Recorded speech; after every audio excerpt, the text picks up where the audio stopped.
The morning she started hauling stones to the roof. Two boys riding past on a borrowed mule near fell off laughing. One yelled down to his pa in the ravine, "She's building her bedroom in the chimney." And that was how the rumor spread, word by word, boy by boy, neighbor to neighbor, until every man west of Dead Tree Ridge had a good long chuckle about the widow who'd gone soft in the head. But up there on the roof of that narrow pine cabin, Ruth Whelan didn't hear the laughter. Or if she did, she didn't flinch. The way her arms strained hauling baskets of clay and ash stone, the way her lips stayed dry and cracked in the cold wind, you'd think the woman was climbing that roof to bury a body, not to build herself a place to sleep. And maybe in a way she was, because down below, in the single room of the cabin she and her late husband had built together 3 winters ago, the cold had settled like a sickness. No matter how tightly she stuffed moss in the floorboards or how high she stacked the fire, the chill found her. Her toes turned blue, her breath fogged the ceiling rafters, her sewing needles snapped in her hands. And when her last lamb died in the night, stiff and glass-eyed beside the hearth, despite 3 wool blankets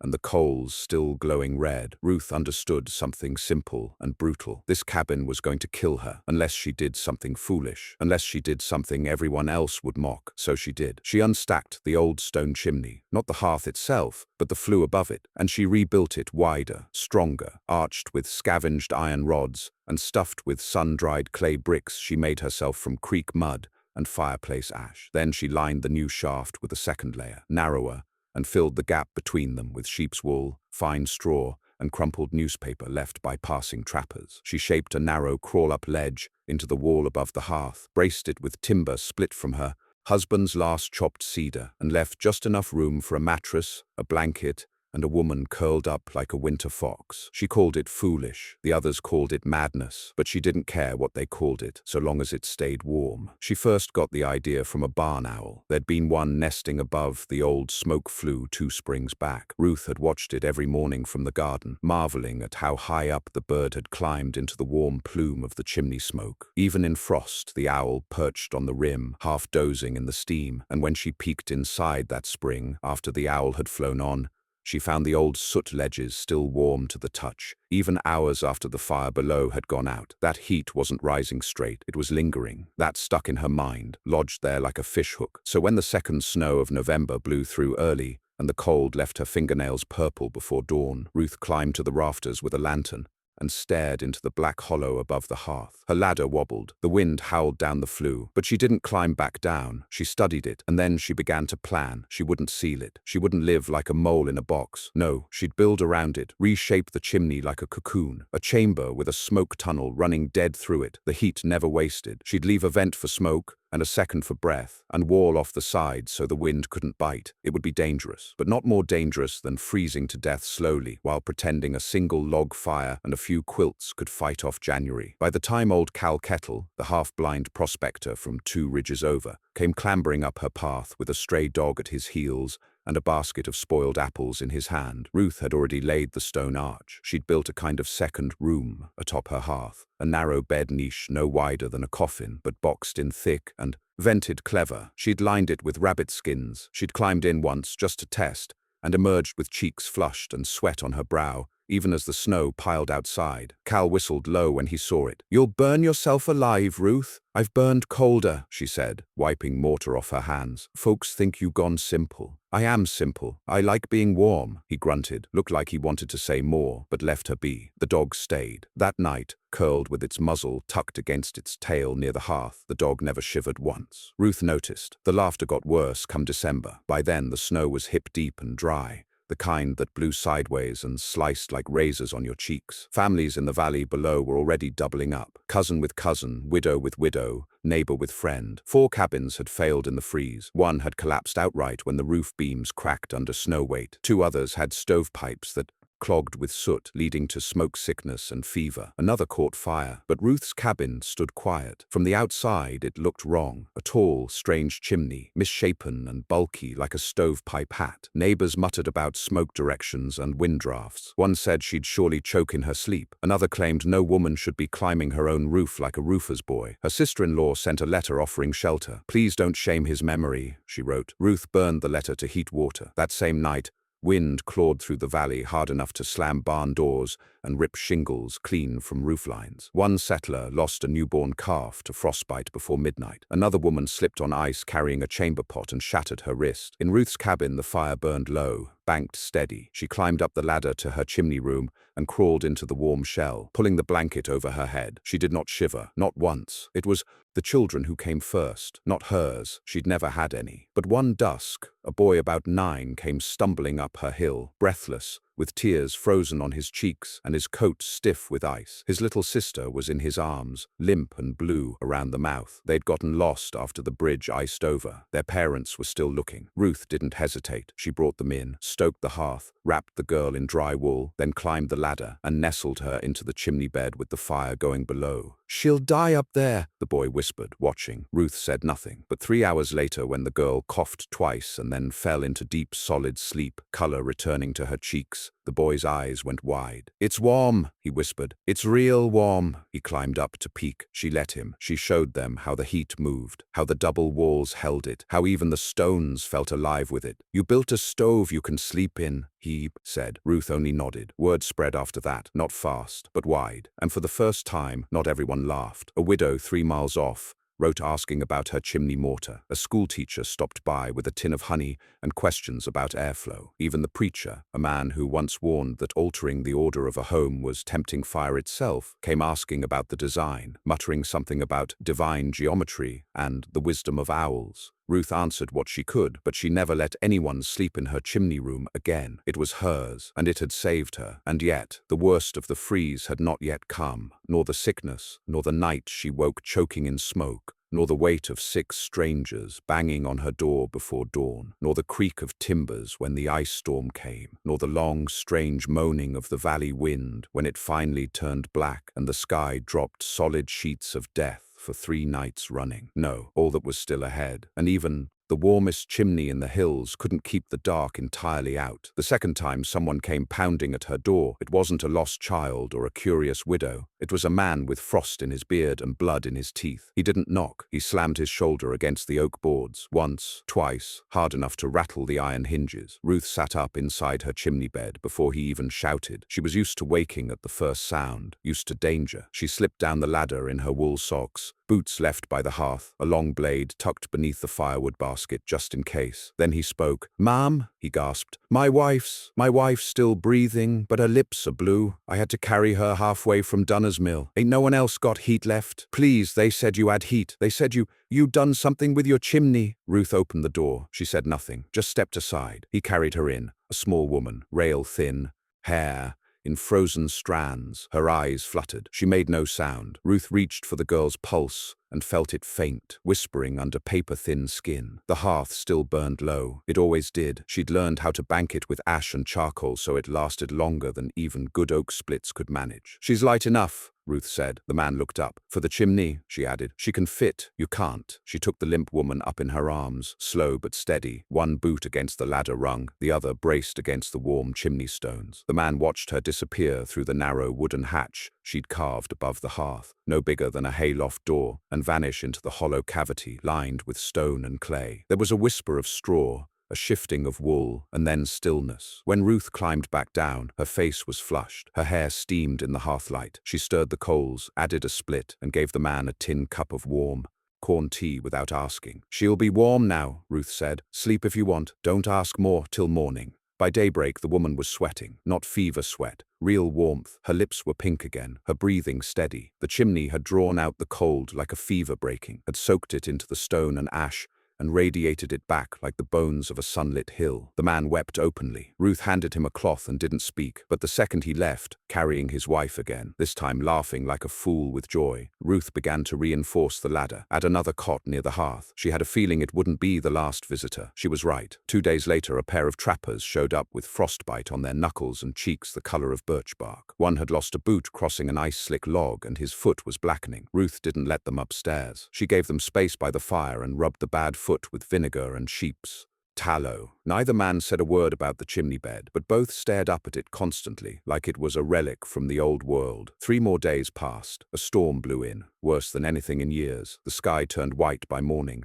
and stayed that way for 49 hours. You couldn't see a tree 20 feet off. 2 cabins were buried. One man froze to death walking to his barn. His wife and son were found huddled in a root cellar 4 days later, nearly starved. And then came the night when the preacher knocked. He didn't bring a sermon. He brought a child, a boy no older than 5, bundled in a patchwork quilt and coughing hard enough to rattle his ribs. His mama passed this morning, the preacher said. I got no warmth left in the schoolhouse. You're the only one with heat, Ruth. So she let them in. She said nothing, and this time she made the boy a space in the chimney bed beside her own spare cot, rigged a fresh hatch above the hearth, and taught him to crawl up into the hollow by feel. It's like a secret, the boy whispered hoarsely, grinning even through his cough. Like a fox's den. Ruth almost smiled, but something in her chest tightened at that word. That week broke the town, not just the cabins, not just the livestock, the spirit of it, the illusion that they'd get by on firewood, neighborly visits, and thick quilts. The cold had cracked everything: fences, stovepipes, resolve, and Ruth's cabin.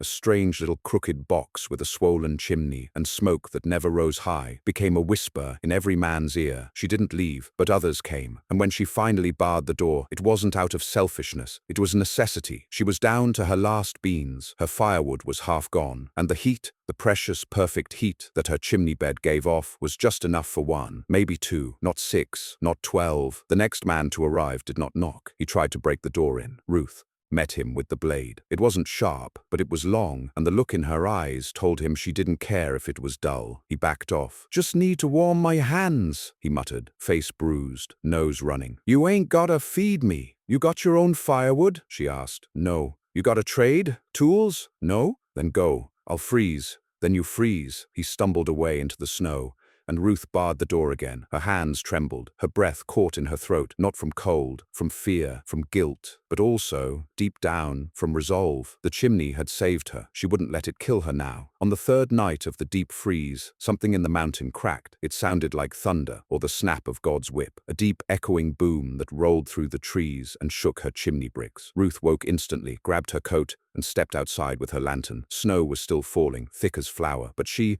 saw it, the landslide. Down the eastern ridge, one of the old gullies had split, sending trees, rock, and ice into the valley floor. Ruth could barely see through the snow, but she knew the cabins down there were gone, buried, crushed, maybe a dozen people, maybe more. She stepped back inside, closed the door, and dropped the bar back into place. Then she climbed into her chimney bed and prayed. Not for her. She knew she'd live. She prayed for the others. When the wind finally died, 7 days after the deep freeze began, the world outside looked like something from another planet. Trees bent sideways under ice, doors splintered, livestock mummified in snow, and Ruth's cabin stood. The chimney steamed gently. No fire roared, just a steady warmth from deep coals, the heat drawn up into her sleeping chamber like a breath through lungs. And the people returned.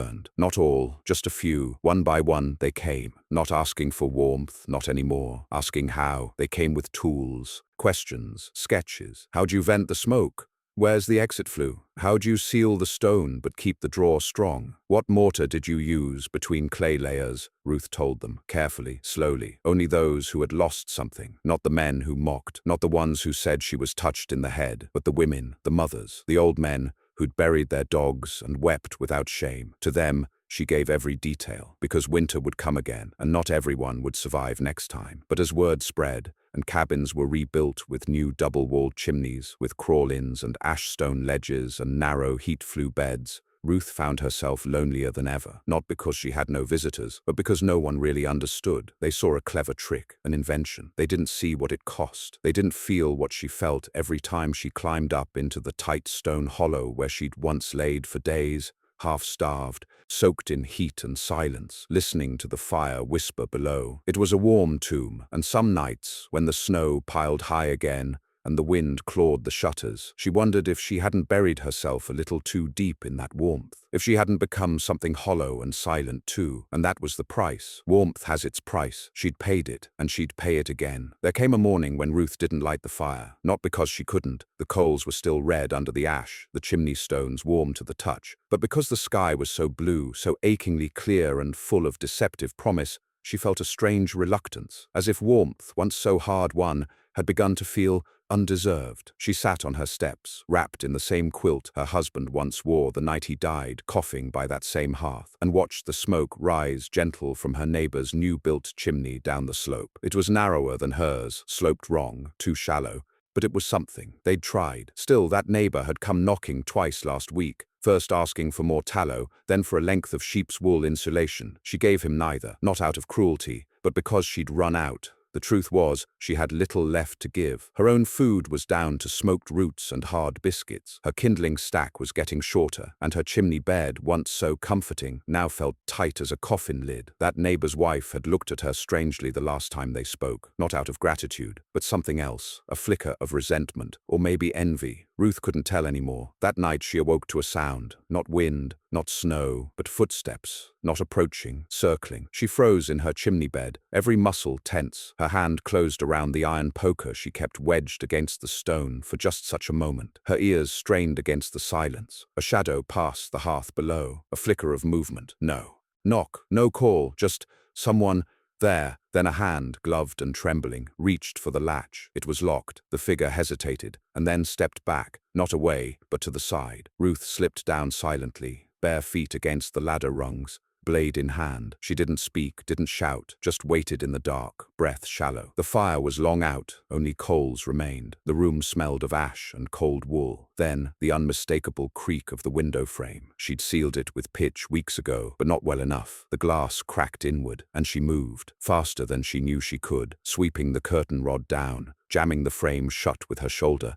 slamming the blade's point through the crossbeam to wedge it tight. Whoever was on the other side gave a grunt and stumbled back into the snow. Then silence again, and Ruth stood there, panting, sweat prickling her back. She didn't sleep that night. Come dawn, there were no tracks, only wind-scoured snow and broken pine needles. But she knew someone had come, not to beg, to take. That changed things. The cold came back hard in February, not the same way. Not the endless, deep freeze, but sharper, meaner, as if winter had tasted blood and now wanted more. The trees snapped in the distance, the wind shrieked through the hollows, and people grew quiet. No more knocking, no more letters, just eyes watching from across fences. Her neighbor built a second chimney. It smoked badly. His wife coughed every night. The preacher's chimney collapsed entirely. Faulty mortar. He patched it with boards and slept in the schoolhouse cellar. No one came to Ruth anymore, but they watched her windows, watched the little curls of steam, watched the strange blue-gray shimmer of heat that always hovered above her chimney cap no matter the hour. They thought it was a miracle. She knew it was desperation and half luck. One night a letter came, not hand-delivered, slipped under her door, no name.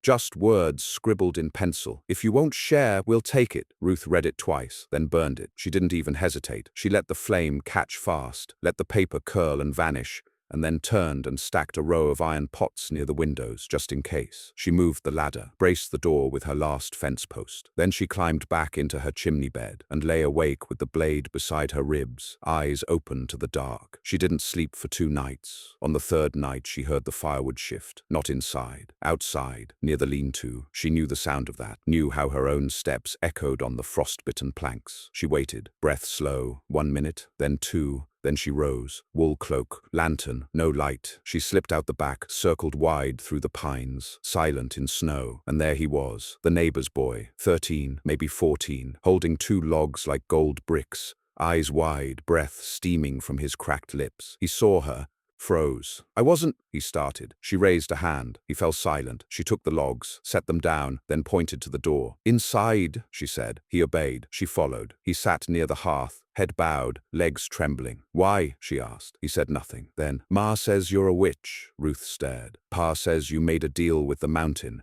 that you got a fire spirit living in your chimney." Ruth didn't laugh, didn't blink. "And what do you think?" He hesitated. "I think you built something smart, and no one wants to admit you were right." That, Ruth thought, was the most honest thing anyone had said to her in months. She made him a cup of tea, then sent him home with 2 logs. Not stolen, given. But after that, things shifted again. The boy came back, not to steal, to sit, to listen. He asked about the bricks, the clay, the shape of the chimney bed. He took notes. He helped sweep ash. He even cut kindling one day with a knife too big for his hand. And Ruth began to speak again. Not much, but enough. She told him how she measured the draft with a feather, how she traced heat paths by watching where her breath went, how she layered rabbit skins between the inner walls to stop the wind from whispering through the mortar. "You could build your own," she said once. The boy looked up. His cheeks were hollow, but his eyes were bright. "I will," he said, "soon as Pa lets me." Ruth didn't tell him that wouldn't happen. She knew the boy would learn the hard way, but he'd survive. She could see it in him. Spring came late, but it came, and when it did, it found Ruth thinner, paler, her hands cracked from lye soap and stone dust, her eyes sharp as ever. The boy helped her reline the chimney flue that May, helped patch the clay, reseal the smoke vents. They didn't talk much, but the silence between them was easy. When he left,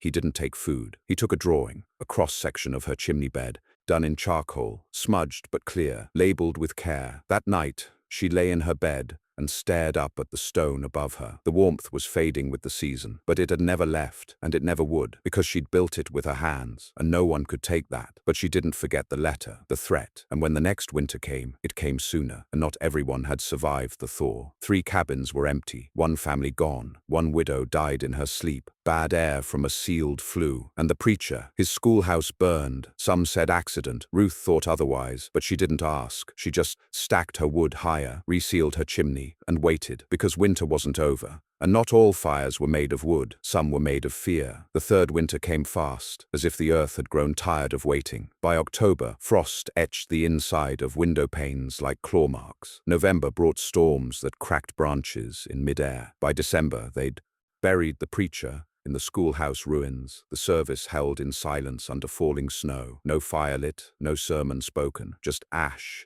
and boots and frozen grief. Ruth stood at the edge of the small circle of mourners, her scarf pulled tight around her face. No one looked at her, not directly, not anymore. It wasn't hostility, not quite, but reverence always curdled when it came from envy. She'd survived 2 winters that killed others. She'd built a chimney that didn't just heat, it preserved, protected, defied the wind and death and old man winter himself. And now the others, they didn't laugh, they didn't call her foolish, they didn't mock, they watched, from porches, from doorways, from the corner of their eyes. And Ruth watched them back, quiet, patient, wary. She felt the weight of what she'd built now, not just stone and soot, but something heavier, expectation. That night she lit the fire early, not because of the cold, because of the silence. Something in it felt off, like the woods were holding their breath. She stacked the pine splits carefully, banked them with the coals, adjusted the iron vent in the chimney's throat, and climbed to the hatch. She ran her palm along the smooth stone inside her bed nook and felt the heat soak into her skin like sunlight. It had taken 100 days to build. She remembered each one, but even up there, nestled in the warm cocoon, she couldn't rest. Not anymore, not the way she used to, because now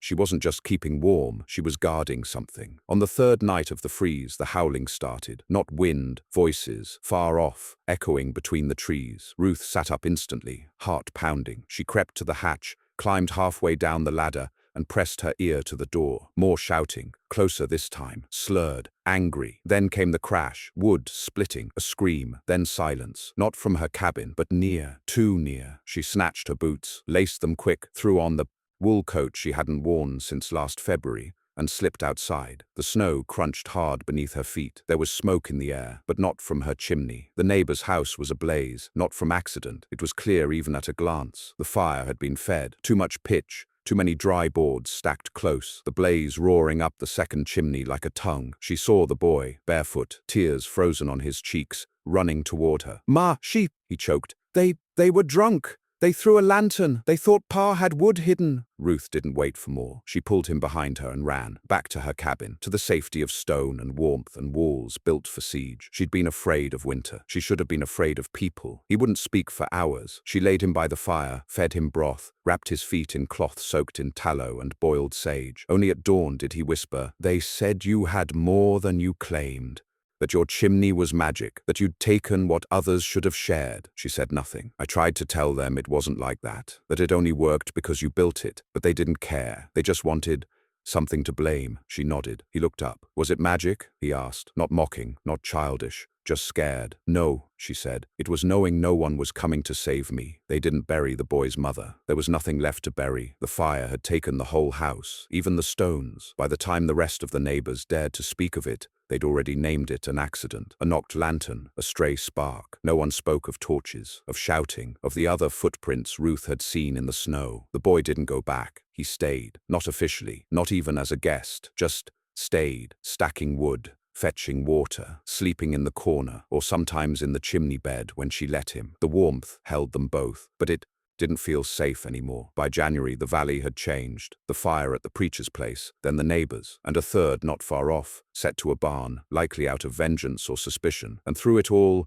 Ruth's chimney smoked steady, never high, never wild, just a thin silver thread that rose with the wind and whispered of survival. And so they came again, not with fire this time, with questions. Please, they knocked gently, left gifts, bread, preserved apples, a single silver spoon. Some brought drawings, others brought lumber, offering trades. I don't want a free place to sleep, said one woman, eyes hollow from grief. I just want to learn how to build one like it. Ruth let her in. Only her, and she taught her, brick by brick. The boy watched closely. He learned faster than Ruth ever expected. He began fixing the roof, mending the door hinges, cleaning soot from the flue. He kept the fire alive when Ruth's hands shook too badly to split kindling. One morning, he came in from the woods with a bundle of pine cones and looked up at her. I want to build one myself when winter ends. You will, she said. I'll show the others, the right ones, not the greedy ones, not the ones who only come when they're desperate. She met his eyes. You sure you want to stay that kind of person? I'm sure, he said. And he was. February took more than homes. It took 2 elders in the far cabin, found huddled together, frostbitten, soup frozen solid on the stove. It took a mule that had been with its owner longer than his wife had. It took Ruth's knees, too. One morning she rose and found she couldn't stand without the cane. But it didn't take her chimney, and it didn't take the boy. The 4th freeze began as a whisper. Warm days in March gave false hope. Snow melted, then froze again hard as iron. Streams turned to glass. A sudden frost killed a dozen hens across the valley. The boy and Ruth didn't wait.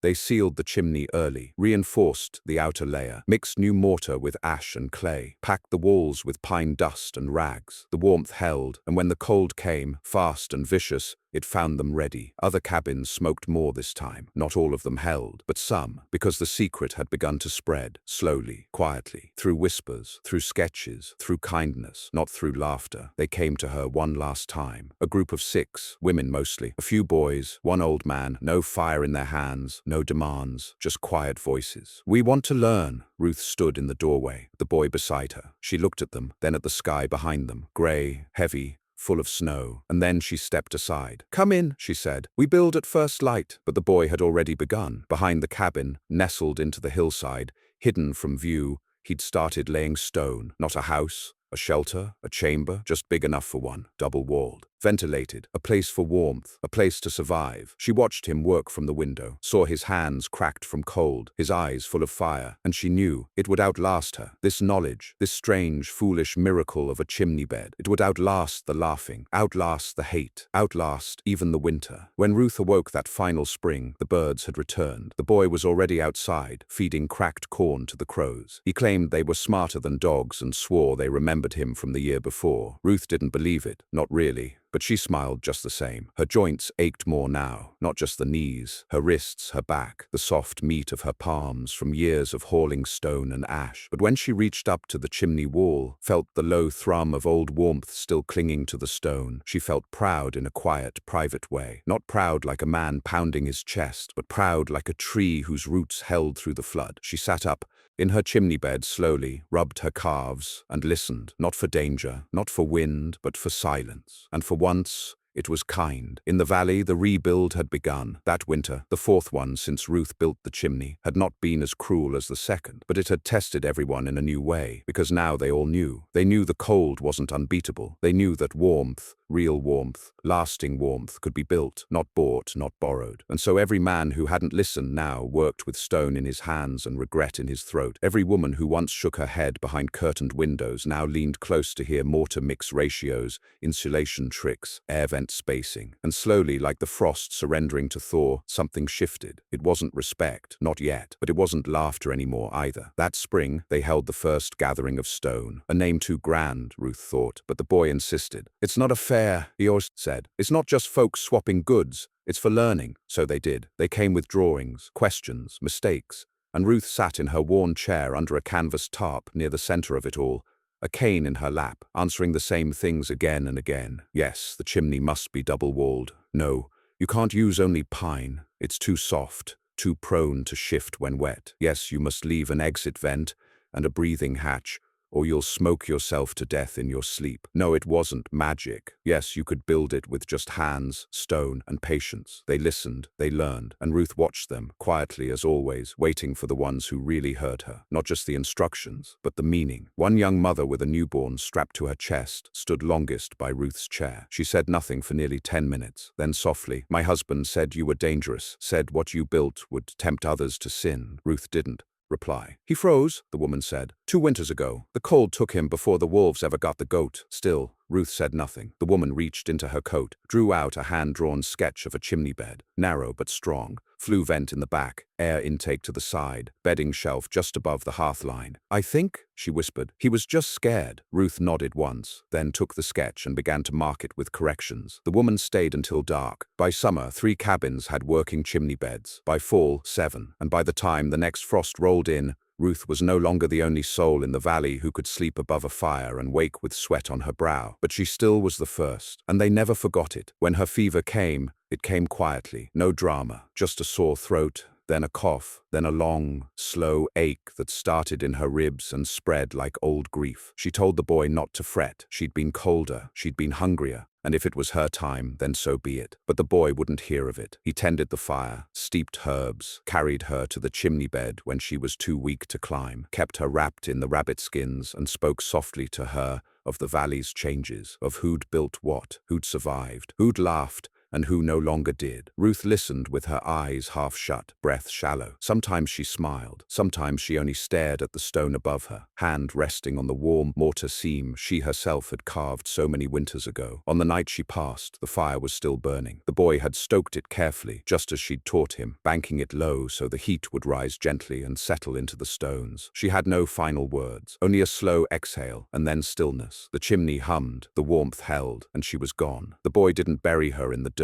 He buried her beneath the chimney. He removed the stones one by one with care, carved a hollow beneath the hearth, and laid her in it with cedar branches and her husband's old scarf folded in her hands. Then he rebuilt the chimney stone by stone, exactly as it had been, only this time with a small etching on the inside lip of the bed nook, RW. That winter it burned hotter than ever. Years passed. Cabins rose and fell. The valley changed, but the chimney did not. Children climbed up to nap in the warm nook and asked their parents how it worked. Young couples built their homes with double stone flues and thanked the old woman who taught the mountain how to hold fire. The name Ruth faded into myth, but the chimney beds remained. Not just in the valley, beyond it. Other towns, other winters, stories carried on wind, carried by the boy who'd once stolen firewood and found instead a home. He grew old himself in time, built 20 chimney beds, then 30 more, and always, when asked where he learned it, he would smile and say, "From a woman everyone